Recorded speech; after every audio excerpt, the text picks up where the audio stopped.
प्रशांत किशोर किसी भी हाल में अशोक चौधरी को छोड़ने वाले नहीं है। यह बात हम कल भी बताए थे और आज भी बता रहे हैं।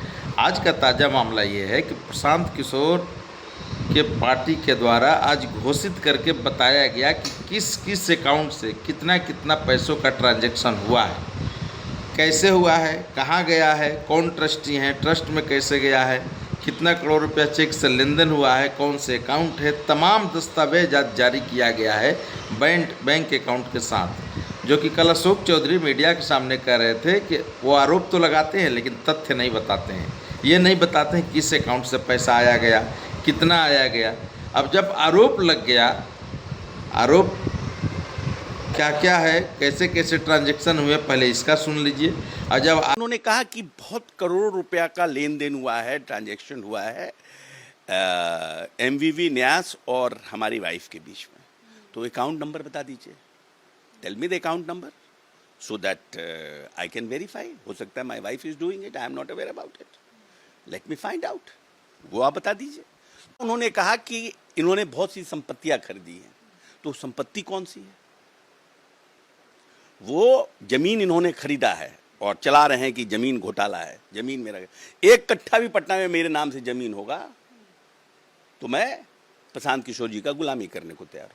अशोक चौधरी जी की पत्नी श्री नीता केसकर चौधरी जी हैं, जो इस राज्य के बड़े जो बिल्डर हैं श्री दिलीप कुमार मित्तल और राकेश कुमार अग्रवाल जी से 13 फरवरी 2021 को 2.651 डिसमिल जमीन 2,61,97,000 में खरीदा। उसके बाद उसमें नीता केसकर चौधरी ने अपनी पहचान, देखिए चालाकी, अपनी पहचान अपने पति अशोक चौधरी को लिखा। नीता केसकर चौधरी ने जो दूसरा संपत्ति खरीदा, पहला संपत्ति 2,61,97,000, दूसरा जो संपत्ति खरीदा है नीता केसकर चौधरी ने उसी दिलीप कुमार मित्तल और राकेश कुमार अग्रवाल से 20 जुलाई 2022 को 2.09 डिसमिल जमीन 3,42,34,000 में रजिस्ट्री कराई है, जिसमें उन्होंने अपने पति अशोक चौधरी का नाम छिपा लिया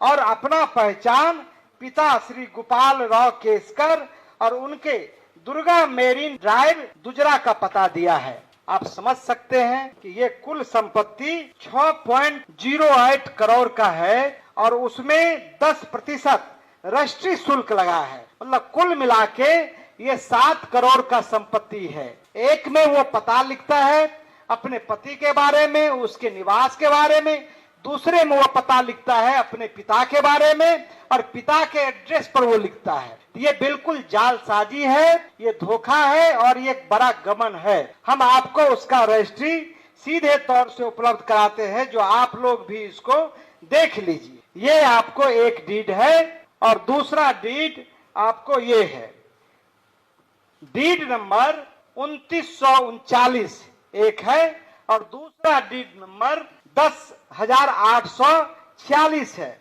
दूसरा कि नीता केसकर चौधरी के बारे में आपको मालूम होगा कि उन्होंने वैशाली ट्रेडिंग कंपनी के नाम पर उन्होंने पंजाब नेशनल बैंक से 1,60,00,000 और 1,40,00,000 मतलब 3 करोड़ रुपया उन्होंने लोन लिया बैंक गारंटी के मामले में। जब पंजाब नेशनल बैंक ने खोजा तो वो फर्जरी निकला। बैंक की शिकायत के बाद सीबीआई ने मामले की जांच की। पटना हाई कोर्ट ने उनको, जो उनका पैरवी है और जो उनका सरकार ने पैरवी नहीं किया, तो उनको दोष मुक्त कर दिया। तब सीबीआई ने सुप्रीम कोर्ट गई, चुनौती दी, वहां जाके सुप्रीम कोर्ट ने हाई कोर्ट के आदेश को स्थगित कर दिया। आज भी यह मामला सुप्रीम कोर्ट में विचाराधीन है। यहाँ आरोप लग गया, उसके बाद अशोक चौधरी अब क्या कर रहे हैं कि शायद पता नहीं पत्नी के अकाउंट से कुछ हुआ है, पत्नी कुछ करती होगी, हमको जानकारी नहीं है। देखिए किस तरह से इनके बयान बदलते जा रहे हैं। ये दर्शाता है कि चोर के दाढ़ी में तिनका, कहीं ना कहीं इनका पूरा इन्वॉल्वमेंट है, पूरी परिवार संलिप्तता है, पूरी परिवार भ्रष्टाचार में लीन है, मिला हुआ है। जो अशोक चौधरी की बेटी पढ़ते समय जिसके खाते में लाखों रुपए हों, सोचिए कि वो कहाँ से आए। कोई स्टूडेंट के पास लाखों रुपए कहाँ से आए? हम लोग के तो पास नहीं थे, उनके पास कहाँ से आए? क्योंकि वो मंत्री की बेटी है, क्योंकि वो एक जनप्रतिनिधि की बेटी है। लाखों करोड़ रुपया लूट के अपने अकाउंट में रखने के बजाय बेटी के अकाउंट में, पत्नी के अकाउंट में, तमाम जगहों पे रखा हुआ है। पूरी तरीके से अशोक चौधरी फंसते जा रहे हैं और जितने वो झूठ बोलेंगे, जितने इस तरह के बात बोलेंगे, उतने और वो फंसेंगे। वो नोटिस क्या भेजे हैं उसका या वाई गिरी वकील जो हैं प्रशांत किशोर की तरफ से उन्होंने खुलासा कर दिया कि 4 पैराग्राफ में केवल अपना तारीफ करा है। 5वां में कह रहे हैं कहाँ से ट्रांजैक्शन हुआ, क्या हुआ, अकाउंट नंबर बताइए सब। तो ये सब हम लोग अटैच करके उनको भेज दे रहे हैं। नोटिस में कोई दम नहीं है वाई गिरी के अनुसार। तो इस तरह का खेल से कुछ होने वाला नहीं है। जनता आपकी सच्चाई को समझ चुकी है और गांव-गांव में ये प्रचार फैल चुका है और गांव-गांव में लोग मान रहे हैं कि हाँ, ये जो हो रहा है एकदम सही हो रहा है और ये सब चोर लुटेरे हो गए हैं। बहुत दिनों की सत्ता रहती है तो यही हालात होता है। आर.के. सिंह खुद मंत्री हैं, वो सवाल उठा रहे हैं। आज राजपूत का सम्मेलन किए हैं आरा में। राजपूत बीजेपी से नाराज़ हैं, यहाँ तक आरोप भी लगा दिए हैं। राजपूत की अनदेखी की जा रही है, भी आरोप लगा दिए।